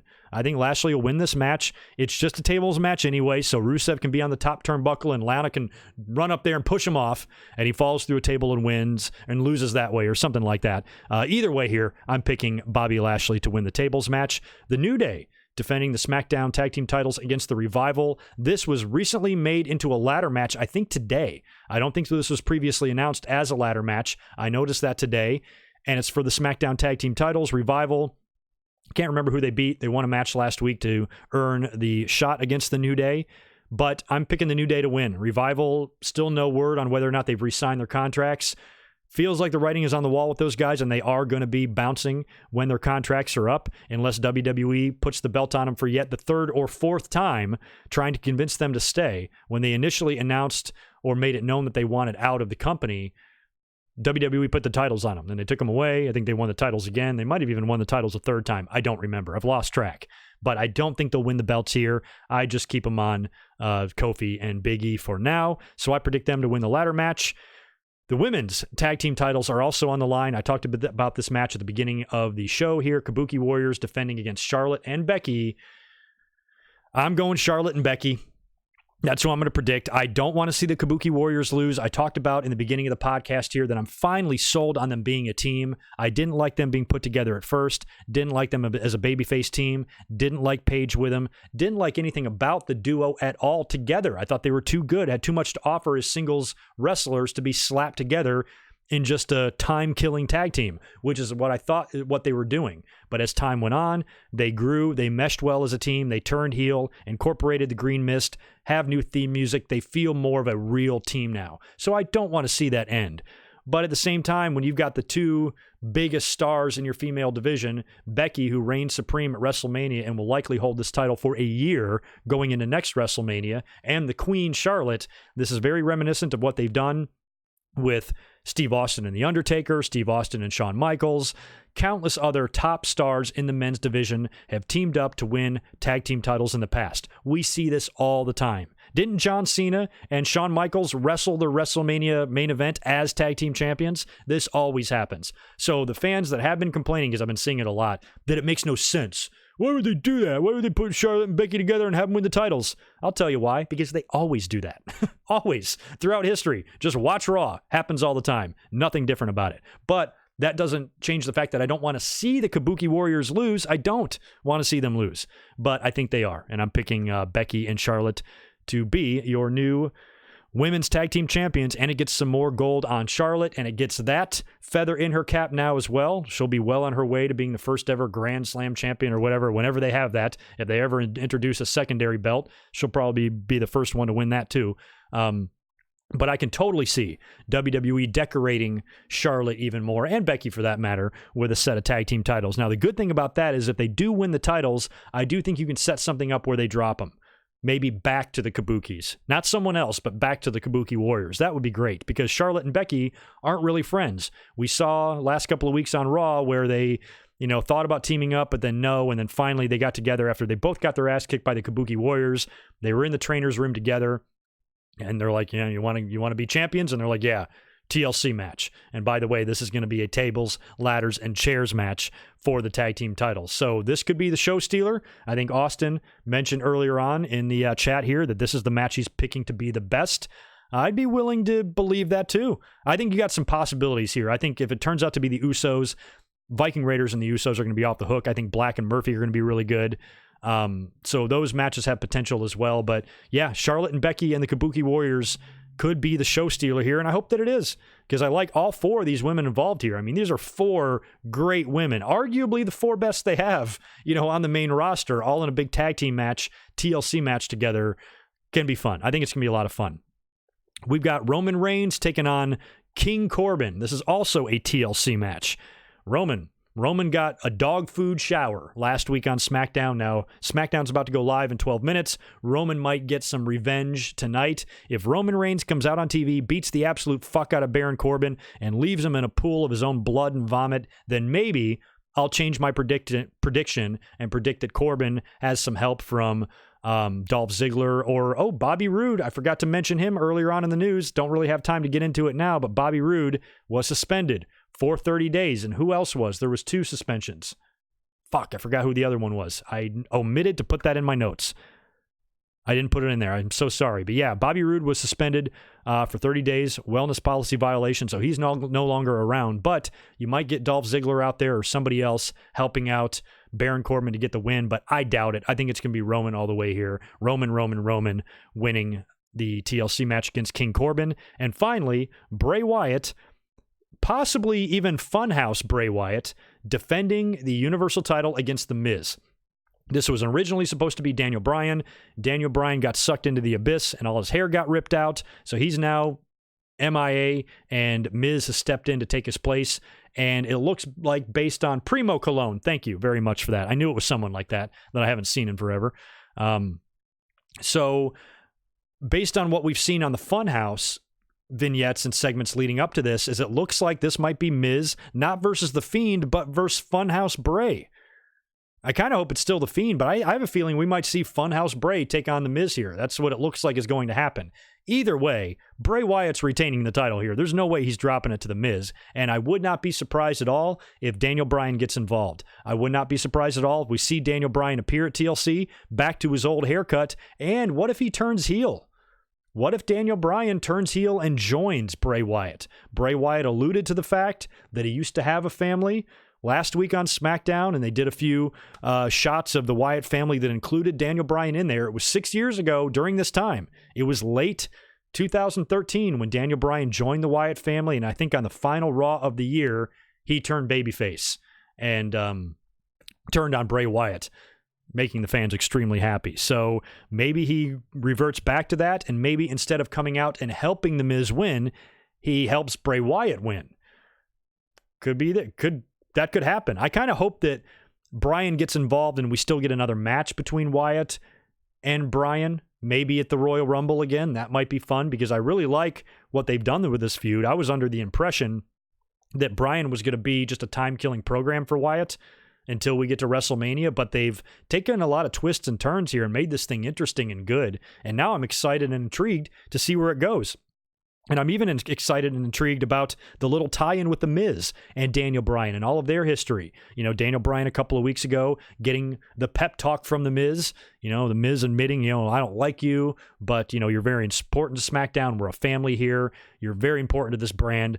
Don't do this match. Miz and Bryan almost feel like they're coming back together. So I think either Bryan shows up and turns heel or Bryan shows up and helps The Miz. Whatever Bryan does, I don't think it's going to affect the outcome of the match. I would be so shocked if The Miz won the WWE title. I would not even know what to say about that. I mean, maybe it's possible if it's Funhouse Bray Wyatt and not The Fiend, the impervious to pain Bray Wyatt. But even if it's not The Fiend Bray Wyatt, and it's Mr. Rogers Bray Wyatt, I still cannot see The Miz winning this match. But whatever happens here, I hope we see Daniel Bryan. So just to recap, I'm picking the Viking Raiders, provided they're not facing the AOP, and it's some other team like the Usos or something. I'm predicting the Viking Raiders to win the tag match, Aleister Black to beat Buddy Murphy, Becky Lynch and Charlotte to win the tag team titles from the Kabukis, Bobby Lashley to defeat Rusev, the New Day to retain against the Revival in the ladder match, Roman Reigns over Baron Corbin, and Bray Wyatt over The Miz. So there you go. We'll see what happens on SmackDown here tonight if they add a couple of more matches to this. And if they do, I'll throw my predictions to those up on Twitter. So make sure you shoot me a follow over there on Twitter so you can follow along this weekend with all the TLC stuff. I will be up here this Sunday. After TLC, we'll do a live review, as has been the case for pay-per-views lately. I'll be live tweeting throughout the show, so you can join me all for that. And then we'll be up here Sunday night to discuss what will hopefully be a decent TLC pay-per-view, because they've done a shit job of building for this thing, and they've just been throwing these matches together at the last minute, and they put together a decent-looking card here, but, I don't know. TLC is not one of my favorite pay-per-views. I think they don't need it. I think it's too much. They shouldn't be chasing waterfalls. They should stick to the rivers and the lakes that they're used to. We don't need TLC. Anyway, I am going to get out of here. You guys have a great rest of your weekend. The audio to this podcast will be up later on tonight. I've got to head out of here and go to work now, so check back on my website later tonight. You should be able to download the MP3 of this, and it'll also be up on all the podcast sites, your Google Podcasts, iHeartRadios, Stitchers, iTunes, and Spotify's. Check me out there. And I'll catch you guys in about 48 hours for TLC. One more thing, though. I just want to make sure I didn't miss any super chats, because I always feel so guilty when I do.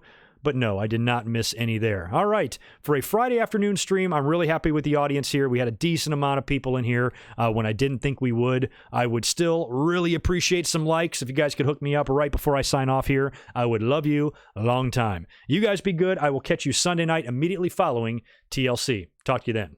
Peace.